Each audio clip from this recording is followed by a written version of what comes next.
नमस्ते दोस्तों, जय माता दी। तो आज हम आए हैं श्री हिंगलाज माता तीर्थ स्थान पे, जो कि सूबा बलूचिस्तान के डिस्ट्रिक्ट लसबेला में वाक़ है। अगर मंदिर की बात करें तो ये मंदिर सतयुग से कायम दायम है। सतयुग, त्रेता युग, द्वापर युग और अभी चल रहा है कलयुग। सतयुग से लेकर और कलयुग तक कायम दायम है और रहेगा। और मंदिर की उम्र की बात करें तो ये मंदिर 32 लाख साल पुराना है। कथा के हिसाब से इधर एक कौम रहती थी, ये था हिंगोल देश। हिंगोल देश के नाम से ये मशहूर था और कौम जो रहती थी उसका नाम था हिंगोली। हिंगोल बादशाह जो था वो था राक्षस बादशाह। उसने तपस्या की और माता से वरदान मांगा। माता ने जब दर्शन दिया उसको तो उसने कहा, मुझे अमर अजर का वरदान दो। माता ने कहा, ये मृत्यु लोक है, इधर देवताओं को भी वापस जाना पड़ता है, तो आपको हम अमर अजर का वरदान देने में समर्थ नहीं हैं। आप ऐसा वरदान मांगो जिससे मौत को भी मारना मुश्किल हो जाए। फिर उसने कहा, माता मुझे वरदान दो कि मेरा ऐसी जगह मौत हो जिस जगह अंधेरा ही अंधेरा हो। माता ने कहा, तथास्तु।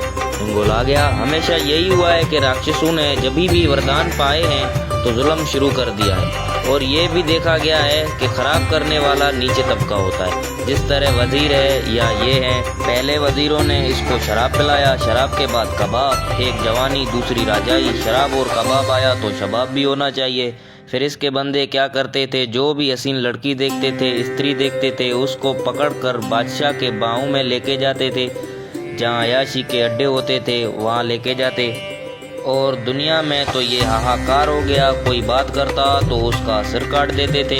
फिर इस टाइम सिर्फ हिंदुइज्म था। उस टाइम ये लोग जो थे हिंगोली लोग माता सती भवानी की पूजा करते थे। वो बार बार कहते थे, माता आप आ जाएं, धरती पे पधारें, हम बच्चों की लाज बचाएं। एक दिन माता ने सुन ली। माता ने सोचा ये इधर कोई बाघ था, इधर से ये बाहर निकलेगा नहीं। इसने क्या किया, अपना असली रूप जो है माता वाला, शेरा वाली जो 8 हाथ वाला था, तब्दील किया। 2 हाथ वाली खूबसूरत अप्सरा बनी। बादशाह के पीछे बाग में आई, फूल तोड़ने लगी। बादशाह भी घूम रहा था। अचानक उसकी नज़र बादशाह की उस हूर पर पड़ी। उसने इतना सुंदर रूप तो कभी देखा नहीं था। बादशाह पागल हो गया। उसके पीछे माता ने भी मुस्कुरा कर जो देखा उसकी तरफ, क्योंकि उसको तो बाहर लाना था। और पागलों की तरह न हथियार उठाया न फौज उठाई, बस उनके पीछे पीछे आया। फिर कहते हैं कि ये काली का मंदिर जो है ना, ये मूर्ति ओरिजिनल नहीं है, ये हमने बनाई है। कहते हैं इधर खड़ी होके अपना रूप तब्दील किया मौत की देवी का, काली माता का, उसे बताने के लिए कि मेरे पीछे ना, मैं तेरा मौत हूँ। बादशाह जैसे दरख्तों से बाहर आके सामने आया। इतनी डरावनी शक्ल जो देखी, बादशाह की आंखें बंद हो गई, बदन में कुपकुपी छा गई। थोड़ी देर के बाद सामत में आया, धीरे धीरे आंखें खोली, देखा वही ऊर खड़ी है। फिर कहते हैं माता इधर आई, अपनी दृष्टि से अपनी मूर्ति बनाई और खुद जो समा बनी और उसके अंदर समा गई। बादशाह आया, इधर देखा ये तो मूर्ति है। गया आगे ढूंढने, नहीं मिली। उसने सोचा शायद इधर छोटी छोटी गारें हैं, बड़ी गार के अंदर इधर छुप न गई हो। बादशाह जैसे वापस आया तो मूर्ति में से जोत बाहर आई। जोत में से प्रकट हुई माता शेरा वाली।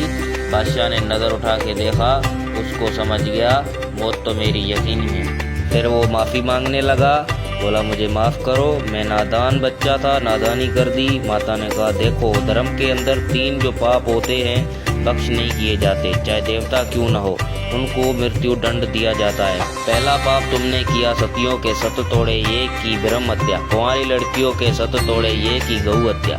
ये अवाम तेरी मित्र थी, धर्म के रिश्ते में तू उनका राजा था, बाप समान। और अवाम जो थी तेरी बेटी बेटियों के समान थी। तेरा फर्ज था उनको रोजी रोटी देना, उनको सुखी करना।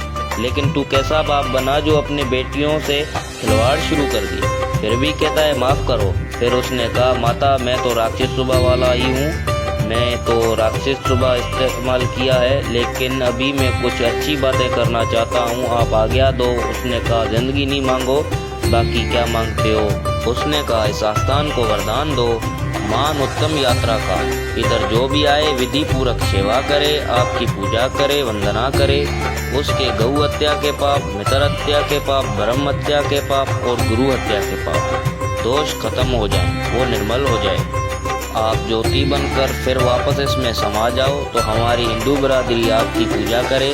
तीसरा माँ, इधर किसी भी पंथ का आदमी आए, धर्म का आदमी आए, अगर सच्चे मन से मुराद मांगता है तो उसका पंथ नहीं देखना, उसका धर्म नहीं देखना, उसके मन की मुराद को देखना है, विश्वास को देखना है और उसके मन की मुराद पूरी करनी है। माता ने कहा तथास्तु। माता ने तलवार घुमाई, उसका सर काट दिया, हिंगोल तड़प तड़प के मर गया।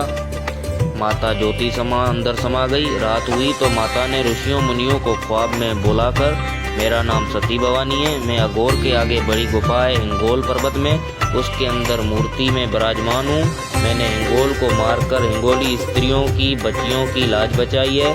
फिर वो सतयुग का टाइम था, देवता भी आए, वो भी आए, सब ने आह्वान किया, माता का पूजा की, आराधना की। माता ने दर्शन दिया। फिर देवताओं ने बोला, माता तुमने हिंगोली बच्चियों की लाज बचाई है, इस नारियों की लाज बचाई है, इसलिए आज से तुम तीनों लोगों के अंदर हिंगलाज माता के नाम से प्रसिद्ध रहोगी। इसका अर्थ है हिंगलाज यानी हिंगोलियों की लाज बचाने वाली माता।